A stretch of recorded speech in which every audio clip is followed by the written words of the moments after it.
Sorry about the delay. Somehow got locked out of my own account for a minute there. Also, this stand is broken and I don't really want to hold it, so I'm trying to rig the phone up. All right, are we gonna be cool? Maybe, maybe not. All right, there we go. Okay, how's it going, everybody? All right, there we go. Last time we didn't quite get through all of the stuff that on the topic of aliens that I had planned. And so we're going to revisit the topic tonight. But first, a couple of updates. I did the interview with Safe DMT today, and that's a really cool project to get involved with, so do keep your eyes out for that. Watch out for our new channels. We're having a family-friendly sort of adventure vlog channel launch on Friday, I'm hoping. I don't even know what day of the week it is, but in a few days. Also, on our Patreon, you will find a new tier. I'm doing a Ritual Magick and Shamanism course. It's going to be $50 a month, but it's going to be really in-depth instruction and with the option of getting additional support. And of course, it's on my syncretic approach, which is, based on the Western mystery tradition, Freemasonry and Hermetic magic, but also integrating South American shamanism and even what I guess could be called West Coast acid culture knowledge, which I think is totally legit. California psychedelic culture, there's a lot to be learned, I think, from that culture that you can't really get anywhere else. So check that out. I also want to thank Austin K and Todd for becoming patrons. Speaking of the patron page, and let me check my notes and see where we're at with this. Okay, so one of the things that I want to talk the most about tonight is light and consciousness and the relationship between those things and the rest of this stuff. To recap a little bit, last week we talked about how it wouldn't really be necessary for an alien race to be that much older than the human race. Our technology has moved so quickly that 100 years could be enough time for another race to develop some extraordinarily complex technology. And we also talked about the fact that our most advanced technology at the current juncture would probably be AI. And that is kind of an attempt at creating like a synthetic consciousness. And I proposed in the last video that it's not really too much of a stretch to assume that we could somehow make a sequence, or that we could sequence consciousness, a pattern of consciousness in an individual. And so it's, I think, a logical extension of the idea of AI, to assume that a really advanced alien race would be able to copy consciousness itself or even synthesize it. So bearing all that in mind, I think that just as so many of the mystery traditions and religions, I even saw a short video. A guy went to Africa and he was hunting with one of the last hunter-gatherer tribes. And when he asked him what happens when you die, they said that you go back into the sun. And I just thought that was absolutely amazing. We have basically, I guess I'm gonna have to hold the phone after all. We have all these traditions all around the world that, this relationship between consciousness, which is basically what would happen when your body disassociates, right? The spirit would essentially be a pattern in light. And I think that, light is the source and the fount of our consciousness and our being. This is echoed all throughout not only the ancient mystical traditions, but even in a lot of the modern artists. Modest Mouse, I remember he had a song where he said, the stars are projectors. And that really struck me because I'd always thought that the sun was kind of projecting its essence or being onto the earth, and that all of these individual units of consciousness were fragments of the totality of that soul that were kind of figuring out the story. And as we sort of resolve the or resume that knowledge, we would sort of return to the source. And later, I came to understand the macroscopic process of, the singularity, the thought that catalyzed the evolution of the universe. And the idea that once all of the possibilities had been fulfilled and manifested, that it would sort of collapse back onto itself, having consumed all of the information back into itself. Um, so, uh, so this idea of light, and to tie this back into the extraterrestrials, uh, I very early on, and this isn't just like a theory of mine. I'm pretty sure that people like David Icke, who I'm not a huge fan of, but he mentioned this, and it is true that the Merkaba, the idea of the chariot of light, it seems like a viable way to travel through the stars if you were an extremely advanced race, because at the speed of light, time stops, and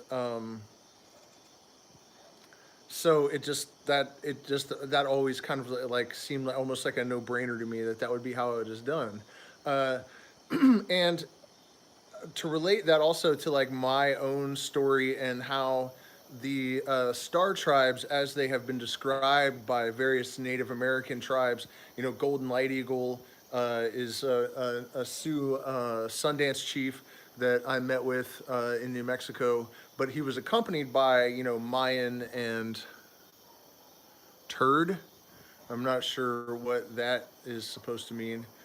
Golden Night Eagle and his associates, and then the tribe in Mexico that Dakota Wint interviewed in the recent video that he made, described these star beings as having an intent of teaching us how to use our consciousness and our minds in a more evolved way than we do currently.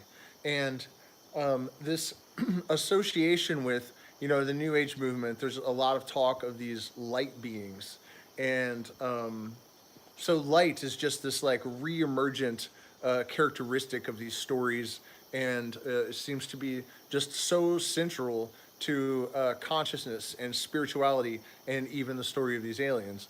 And so I felt that I should point out that all matter is light in a standing wave.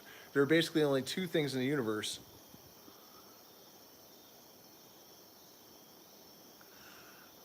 Third what? Anyways, all light is matter in a standing wave. And so it just seems to me that given entanglement, and the fact that this idea of a unified field of consciousness is another sort of all-pervasive idea, and that we've actually found the mechanism that would facilitate that kind of instantaneous communication across vast distances. The fact that we are essentially made of the light that gives rise to consciousness, in my opinion, and in the opinion of, it seems like, almost all of the ancient mystics everywhere, right? It seems like we've picked up another strand of the invisible thread with this whole course of thought. So I mean, I hope that was followable.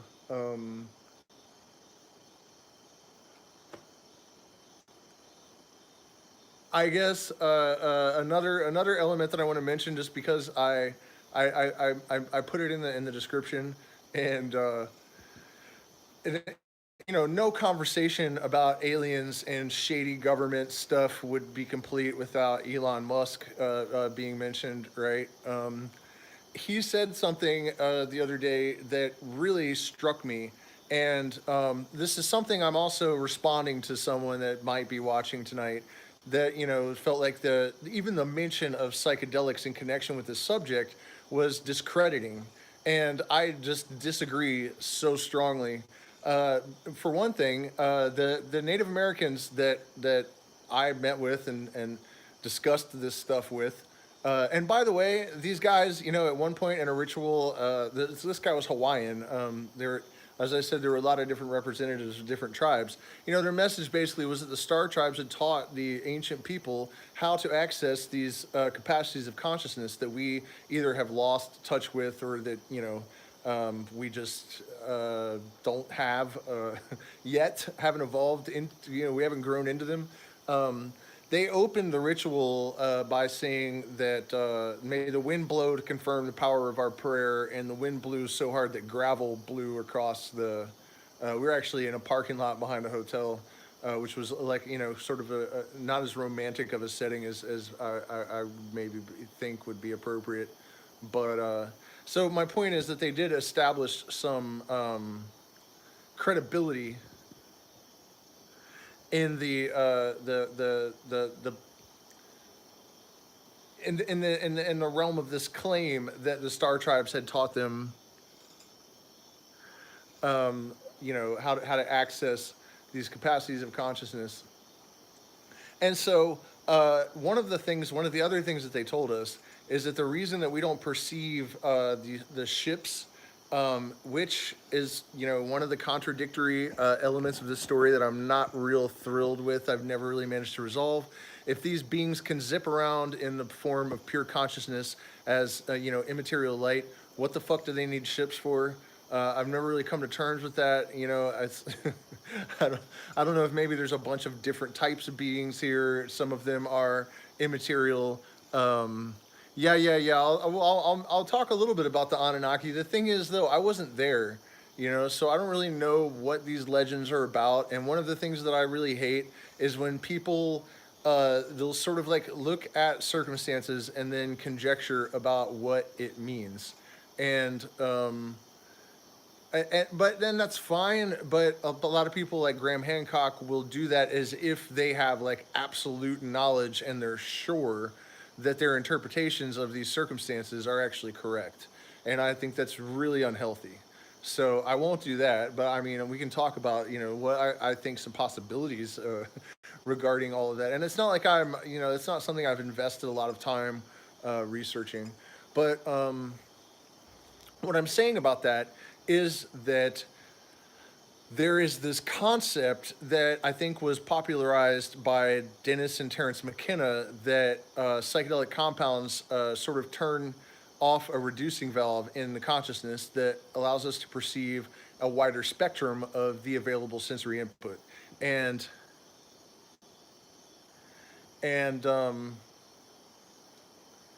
so, I've always, like, from the first time I ever took LSD as a kid, that's what I thought. When I saw, like, the complex, translucent, colorful patterns hanging in the air, I never thought,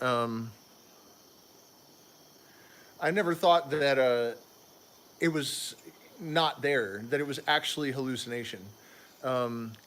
It always, it seemed to me immediately that that's what was going on, that some veil had been peeled back and that we had the ability to perceive more of the universe when we had taken these substances. Now, I think it's also probably worthy of note that, if you take large doses, it is possible to then see things that aren't there, although it is usually really obvious that it is a psychedelic-induced hallucination and not some. You know what I mean? True hallucinations are caused by plants like datura, really high doses of nicotine, where you have visions that you can't distinguish from actual reality. And that's a different thing. And so, back to Elon Musk. I know I really went on a lot of divergent little tributaries there, but he was talking about how we create this like really narrow vector of sensory input, and that we are in the process of making the amount of information that is coming streaming into us from the universe manageable. We create a vector between the sensory input and our perception. And so, even outside of the context of psychedelics and the possibility that there's some sort of reducing valve in our consciousness, even Elon Musk is saying, that he believed that we filter out the majority of what is actually perceptible in the interest of pragmatic functioning, right? So I thought that was really interesting. Not that I don't think that Elon Musk is on drugs. I mean, the other day at 4 o'clock in the morning, he tweeted, "Come rockets to the moon." Anybody that is talking about come rockets at 4 in the morning is got cocaine in their snot rockets, like without question. So, not that Elon's not high, I guess, is my the bullet point of that presentation. But yeah, that's basically it. And I just that's basically my long-winded way of responding to this person. That a lot of people have noticed that people that take even low doses of psychedelics will very often have the experience of interacting with some sort of disembodied, disincarnate intelligence, or perceiving UFOs. And we're talking about it at relatively low doses, and I think that it's a very reasonable suggestion that that what's actually happening is that this reducing valve has been turned down, and we're just perceiving their cloaking's not working because we're able to perceive whatever spectrum of light they've used to cloak themselves. Um,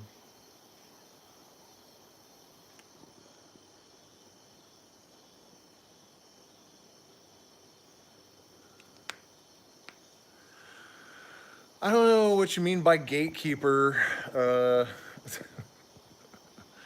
but okay. So the Anunnaki. Uh, I'm not sure if I even have my weird conspiracy theory bullshit organized with this particular topic, but my understanding is that the Anunnaki were like these. Yeah, well, no, I don't. I think that that story about the gold and the Anunnaki is that's what I was getting at. That's just. I think it's really really dumb, and I can explain why to such an extent that I mean, once you hear my explanation for why I don't believe that at all, you probably won't believe it either if you do. I mean, it just makes absolutely no sense. We actually have the technology at the current juncture to make gold out of any element, which is incredible because if you consider that. I mean, when I was in high school, I remember one of our chemistry teachers, maybe probably chemistry, saying that the idea in alchemy that you could turn lead into gold had been totally disproven by science, and that that was this crazy old stupid superstitious ha ha ha silly ancients. And of course, in the last like 15 years or so, they have discovered that you actually can transmutate any any element into gold. The thing is that at our current technological level, it is too expensive to, luckily, because I can't imagine what that would do to the global economy if suddenly we were just able to make as much gold as we wanted and it was cost efficient. I don't somehow I think that would not be good for us. Uh, so here's what I'm saying about that. If we are capable of doing this in a laboratory, and we're talking about an advanced race that's capable of traveling the stars across vast distances. The idea that they would have to actually come here and enslave humans in order to get an element that we can that we can make out of basically nothing in a laboratory, to think that they wouldn't have developed that technology and they would have to come here to get gold just makes absolutely no sense. There's no way to like salvage that idea from the wreckage. Um, it just, you know what I mean? I just don't see how there could possibly be a reason why an advanced race would have to come here and enslave us and go through all that trouble when they could just make the shit at home, you know? Plus, I mean, what are we talking about? Loading up like giant motherships with like millions of tons of gold. Uh, You know what I mean? Like it doesn't it just doesn't. I mean, maybe there's something I'm missing here, but okay. So the Anunnaki. I think that if anything, like the only um, I guess evidence that I feel, or the most like likely reasonable explanation for these legends, where the Anunnaki found the daughters of the kings of men fair, and bred with them, they bred with them, and then put their offspring into power all over the planet and pitted them against each other. Whatever the story is, depending on who you ask.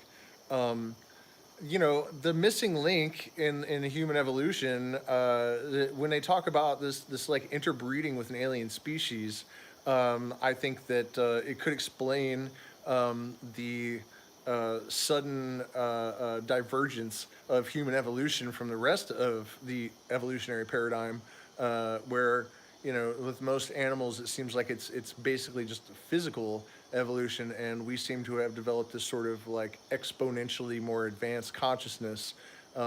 So I've always taken the Anunnaki myth, or that element of it at least, to suggest that there's some sort of genetic manipulation that was being referenced, or something to that effect. Also, while we're on the subject of light and consciousness, I saw something today that I had started to talk about in the last live stream, about how this idea that the alien invasion is entirely staged had its origins in the Christian far right conspiracy crowd, because it threatens their religious belief. I don't know why, because I don't see how anywhere in the Bible it says, there's nothing else anywhere else in the universe. I'm not really sure why they feel so threatened by this. I feel like if they could read Hebrew, uh, they would realize that the book of Genesis actually sounds like it's describing aliens descending into the Garden of Eden and creating humans, which is really similar, I guess, to the Anunnaki story. I think I might have talked a little bit about this last time. I know I talked about it on the channel, but the Elohim it implies like masculine and feminine and plurality. So, and there is some talk, I think, of it descending down from the sky, and but I saw a couple of ridiculous things in response to this. This person was saying, like, the alien invasion is just a conspiracy to to get rid of Jesus, and I mean, pray to God that it works, if that's the case. But but one of the things they said was, these Luciferians worship light, and that's terrible. And I thought, it's kind of weird. I seem to remember this guy Jesus in the Bible saying, "I am the light." So who is it that's worshiping light? And what do you even think before you say something? Is there any kind of cognitive process that occurs in the minds of these Christian fundamentalists before, like, the shit comes out of their mouth? You know what I mean? Or out of their fingers if they're typing, whatever. Uh, it's just really mind blowing, the lack of like self awareness, and the lack of depth of their own knowledge of their own beliefs, that these kind of things are said by these people. Um, it's just really weird to me, that like they're worshiping light, so they're evil. And it's like, well, this guy that you worship said he was the light, so what the fuck are you talking about? I mean, am I missing something? Like, is it something I'm not seeing, or? Okay, so I said I was going to talk also about telepathy. I know this is just jumping all over the place, but this is, like I said, it's an addendum to the last the last live stream. So I'm just trying to go through these spots that I missed. Okay, so the when we met with the Native Americans in New Mexico in 2011. Um, they were basically telling us that the star tribes were already in telepathic communication with people, that most of them didn't even realize it, that a lot of the advances in technology and a lot of the even spiritual revelations that people had were actually transmissions from these star tribes. And so this was during a period of like, I guess you could say, like, accelerated awakening for me. I was having a lot of like precognition type experiences, even hearing voices, but they were always correct, you know, like never misleading, not telling me to do anything destructive or evil or insane, but just like, you know, like for a week, every night, I would go outside into the canyon. I was living in Colorado, and I would confront a different fear. And it's like there was this voice that would just tell me every night, okay, time to put your coat on and go outside, you know. And it was like the universe had orchestrated some kind of ordeal, and I would go out and go through it. And it's just like, it was just like this all the time. And so this meeting with these Native Americans occurred like kind of in the middle of all of that. And so a few days after the meeting, I went down to the river, what is it? The River of Lost Souls, the Rio de las Animas, and, and that flowed down from the River Purgatory, right? You can't make this shit up. And the Highway 666 was right down the street. It was just so incredibly. Oh, and Hesperus, Mount Hesperus. Hesperus is Latin for morning star, or Greek, excuse me. So there was all these weird references, even in the, you know, the I don't know what to call it, the landscape. You know, the names of everything. Like all this biblical stuff, a river of lost souls coming down from the mountain of purgatory, and Highway 666 running along beside it all, and so I had been through all of these crazy sort of experiences, and the most recent development was this meeting with these Native Americans that were saying that, you know, there are these aliens that you guys are in telepathic communication with. And one of the things I didn't talk about in the last video, and that's partly because I don't really like to talk about it, when I arrived at this meeting, as soon as I got out of the car, there was this guy that just walked up to me and said, "Oh my God, I haven't seen you in like 40,000 years." And it was like there was this exchange of this charge between our eyes. And he grabbed me by the arm and he took me around to the back of the building. And I think that was seven grams, because Terrence McKenna had said to take 5 grams. So I thought I should make sure, and I ate 7. So at any rate, I went around behind the building, and there's this Hawaiian shaman in a red suit, and there's a circle of 12 people that are closing, and so he's the 13th person.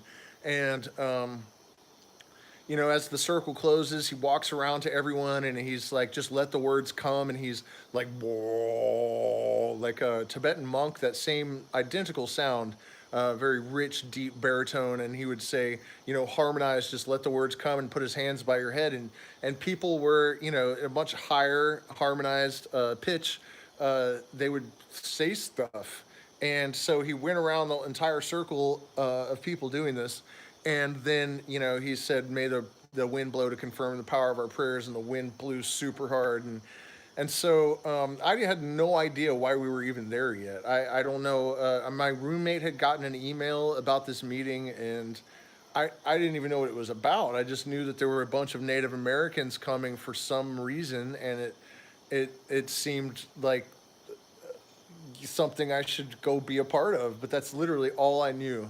And so, but part of the rest of this Hawaiian shaman spiel was that the 12 of us were we were all descendant of this bloodline, I guess descended from the Illuminati bloodline, or the Anunnakis or whatever. And he said, you're all ascended masters that have come to help to guide the human race through this time of tribulation and difficulty that lies ahead of us.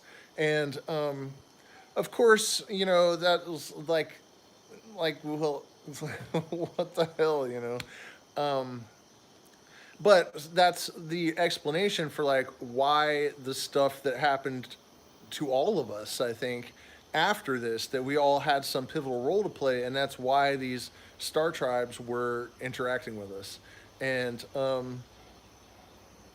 never really decided what I think of that, but that's what they told us. And a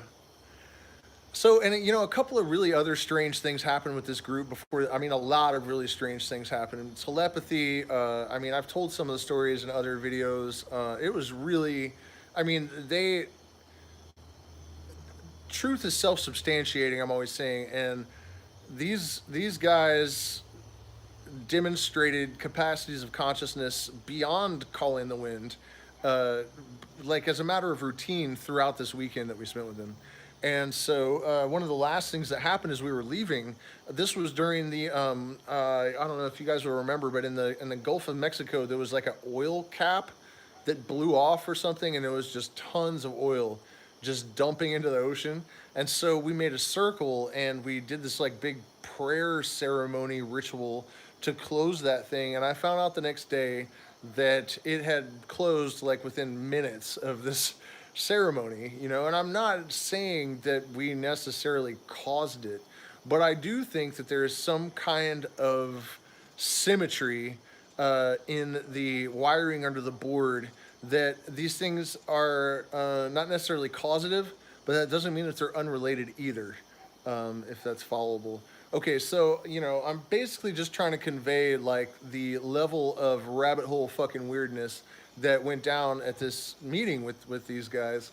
And so a few days later, I'm trying to process all of the stuff that has happened to me. So I go down to the river and I'm sitting by the river and I hear this voice in my head say, all of the things that you've witnessed and you still are full of doubt. And I just thought, like, this is just too much like going insane. I can't just accept that everything, that all this stuff is true, and you know what I mean? It's just asking too much of me. And so the voice said, so stand up and turn around.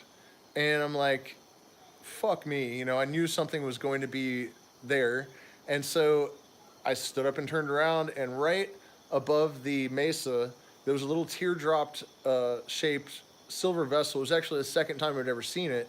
And my girlfriend had been standing up on the bank, I think playing with my dog, while I was sitting down at the river. And I thought, don't acknowledge that thing, and let's see if she says something. And as soon as I had that thought, she said, do you see that? And as soon as she acknowledged the vessel, it just zipped off like lightning fast and was gone in the sky. So, that's weird. But the fact that it has happened over and over and over again over the years, when I've, and I'll tell those stories in detail, but I just also want to, before I forget, to mention that I've run into several other people that have described the same vessels under the same circumstances. And there is this theme of, speaking of them and then they appear, or thinking of them and they appear. And in every single case that I experienced this, that was acknowledged by the other person before I said anything about the presence of these things. And so, bearing in mind that one of the main messages of these Native Americans, and not just to me, if you guys watch Dakota Wentz on the Dakota of Earth channel, these Native Americans in Mexico that he met with, totally unrelated to the tribes that we met with, had the exact same description, and I mean, they basically said the exact same thing about, the capacities of consciousness that they were here to help us to develop. And so I guess it was maybe like a year later, I was laying on the deck in California with my then wife, and we saw this little like yellow, and it was nighttime, so the other thing that I saw was broad daylight, so I could see it looked like a little metal teardrop. But this time it looked like a star, except it was doing all these insane maneuvers. And they were not really possible, and also it seemed like there was no reason for them. Like, what was it doing? Just like aerial power slides and figure eights and just all of this crazy shit that made no sense. And I would normally have thought, well, it's a satellite, except satellites don't just start going on crazy, spirals and just, I mean, it just made no sense. It's like it really seemed like it was just trying to demonstrate to us that it was something fucking weird, you know?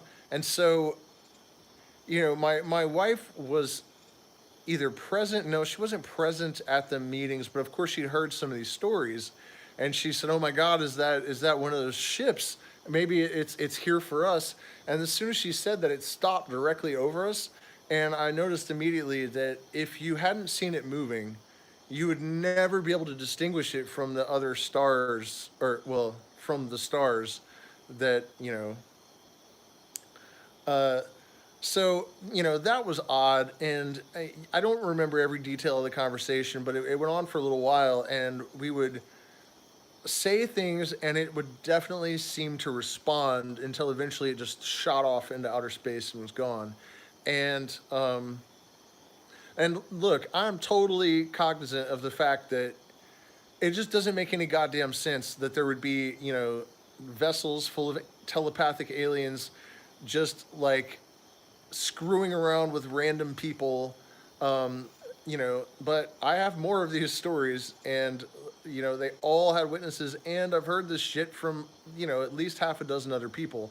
In fact, during this period when we first arrived in California, we were in Humboldt County, and we went down by the river. There was a hippie bus, and there was this hippie couple in the bus, and we just walked up to them and started talking, and they said, well, we told them our story, and their eyes got really big, and I was like, "What?" And they're like, "We just ran into another couple from Durango, Colorado, which is where we had just come from, with the exact same story, like." You know what I mean? And they could have been putting us on, I guess, but I really don't think so. I mean, they said that the other couple had just come through that spot from Durango, Colorado, and told them the same type of story about the star tribes and the whole thing. So in fact, I think that we ran into a number of people all around the country because we ended up traveling around for a while. And it seems like around that time, maybe June of 2010 or 2011, people had these kind of experiences all over the place. Okay, so the next one, this one might be the craziest example of this. There was a woman who was playing drums in my band, and we were working together trimming pot at some guy's house in Mendocino, California. And so one day we were leaving, and the cars were parked like really far away. So we had a good ways to walk, and so we were talking, and I told her a little bit about the star tribes and that experience with my ex-wife, and I said, sometimes when I mention them or just think about them, they'll appear. And I saw her face suddenly as I'm saying this, and I followed her gaze up, and there is one of those things doing the crazy ass maneuvers and I had like literally just described exactly that and said that sometimes they show up when you talk about them. So I mean, you guys, this is really important. It's drawing any kind of conclusions or coming to like any kind of like absolute conclusion about what this kind of stuff is, what it means, taking it too personally. It's really, really dangerous. You don't want to become a muddle-headed mystic. So, my experience with this stuff has been consistent. There's been a lot of it in a lot of different forms, but I still sort of take it with a grain of salt, and I try to sort of remove myself from the equation, and I just think about the implications of the experience, and really nothing more, if that makes sense. So I feel like I missed a couple of questions. My chat is always broken, but here, let me see if I can get it to work again.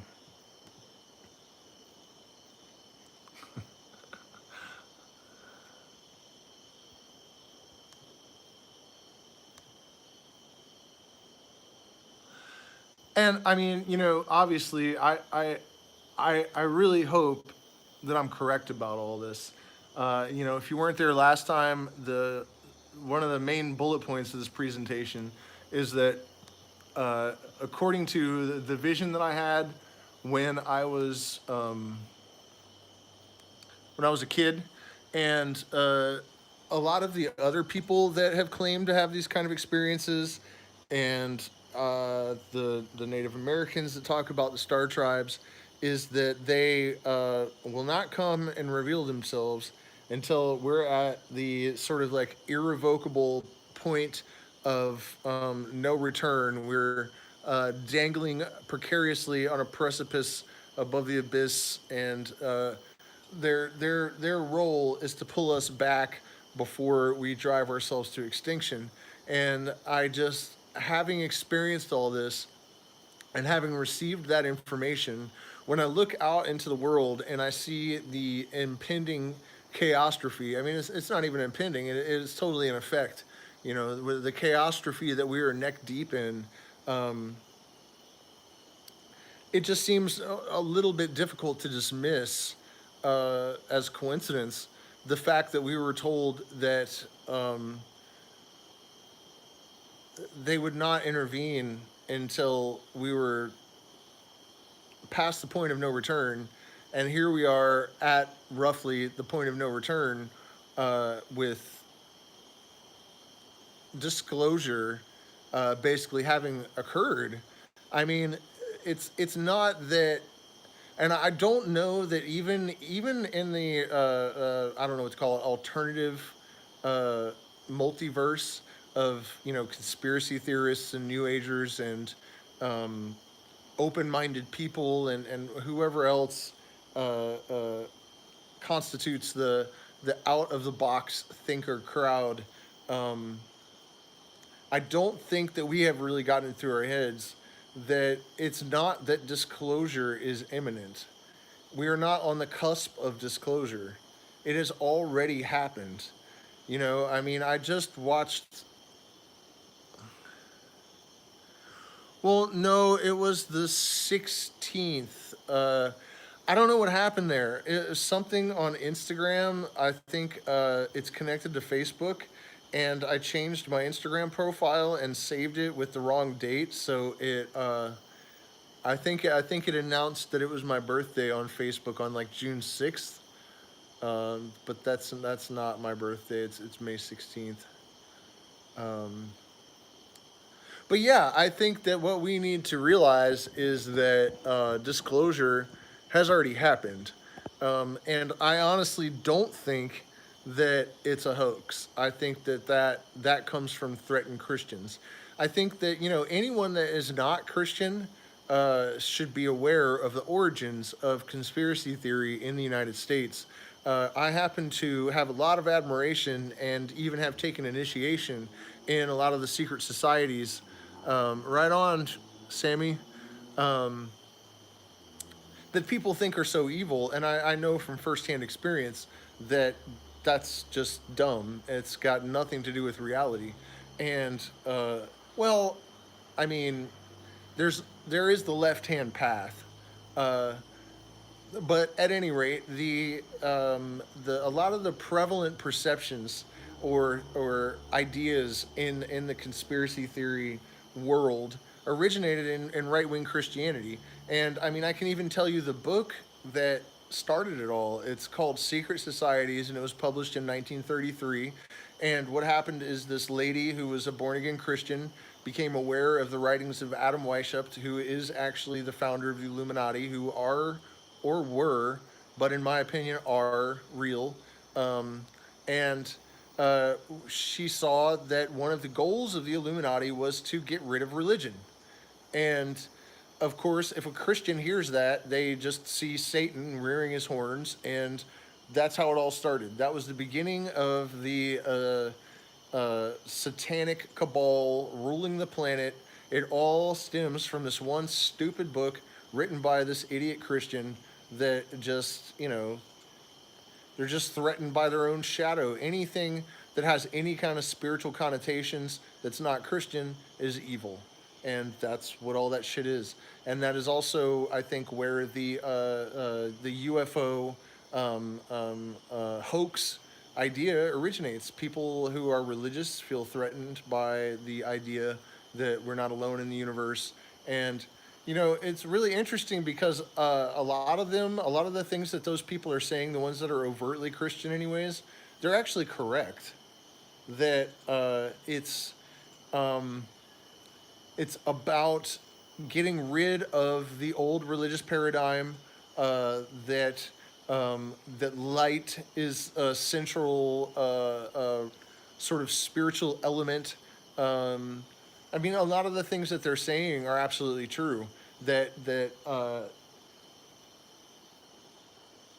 it's about getting rid of people's old belief systems and establishing a new order, and it is very much anti-Christian in the sense that it will abolish that. And I think that the timing of it is another thing that makes people suspicious, because there is obviously some sort of global awakening happening.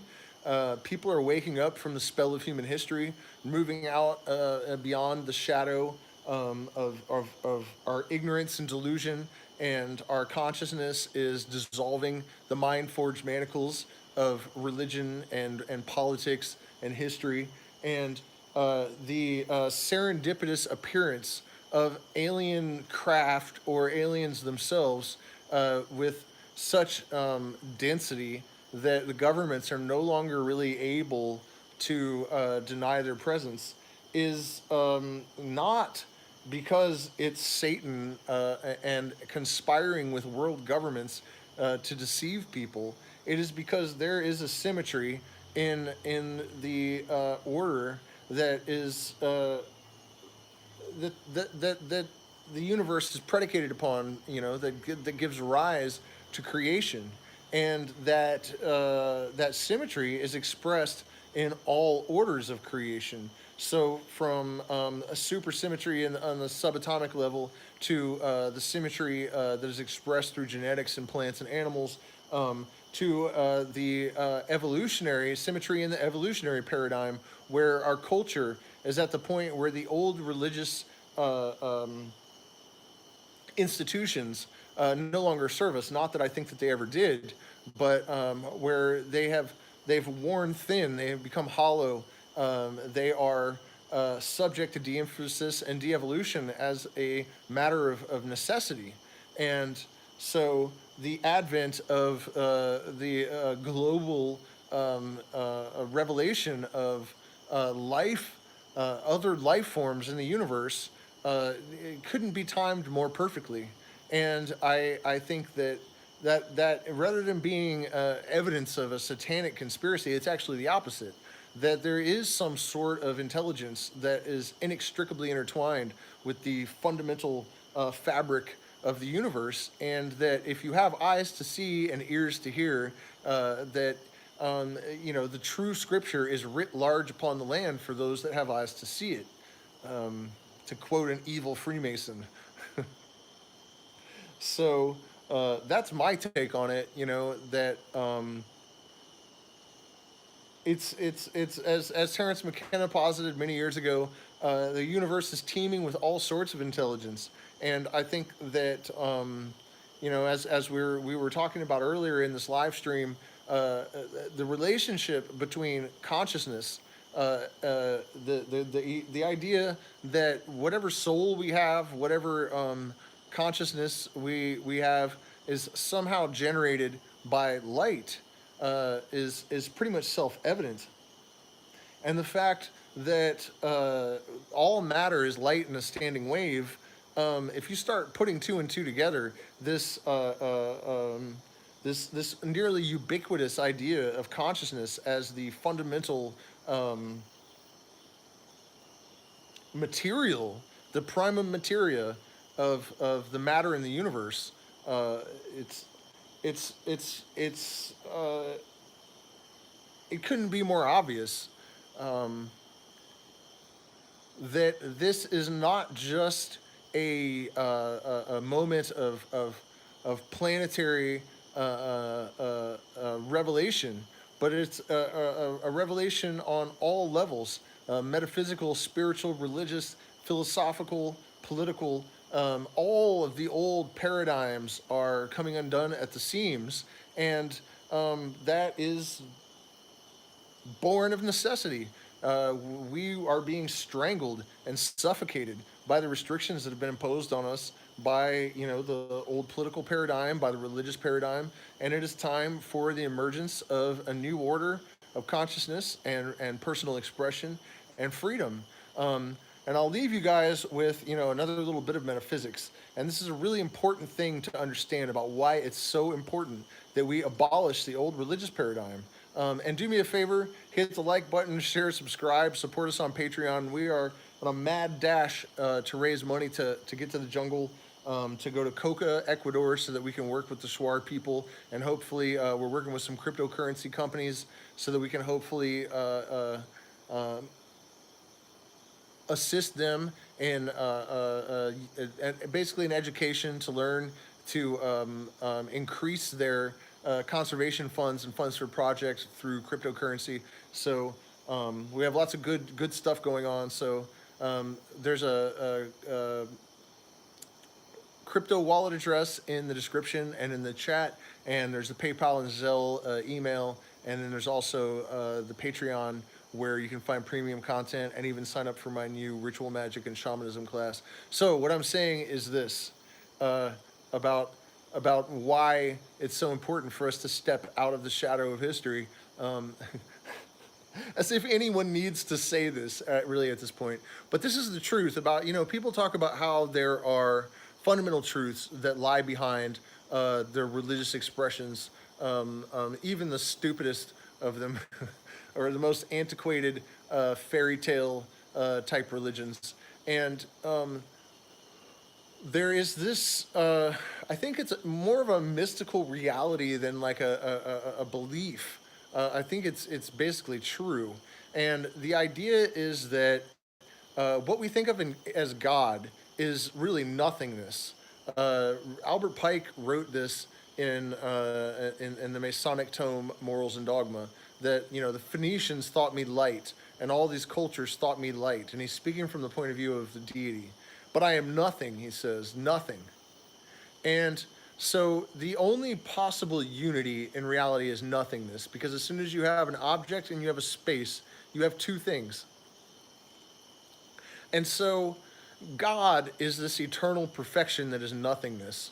So as soon as you have individuality, as soon as you have division, as soon as you have something unique, something separate from this homogeneous perfection that is without form, that is without shadow, that is without blemish, that is without division,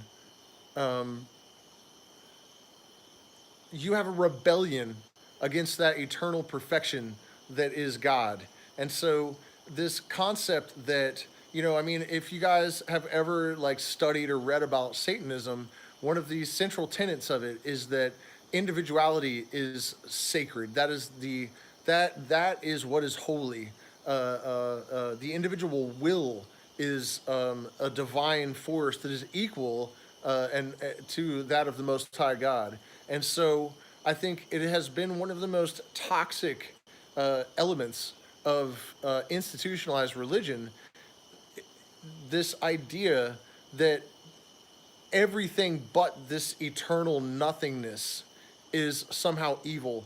This is, related to the concept that matter and the demiurgos, and that everything that's not just this eternal nothingness is somehow evil and deceptive.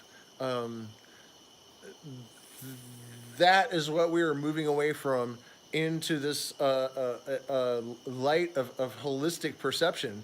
I mean, it's really crazy when you think about it. When the Christians, as I was alluding to earlier, talk about how the Luciferians worship light and that's evil. When Jesus said, "I am the light," and they worship him, and somehow that's like he literally said he was the light, and I am the all. That when you say that everything in the universe is God, that it is all equally divine. That the all is in the all, and that it's all God. That is somehow offensive, and that God is somehow separate from creation.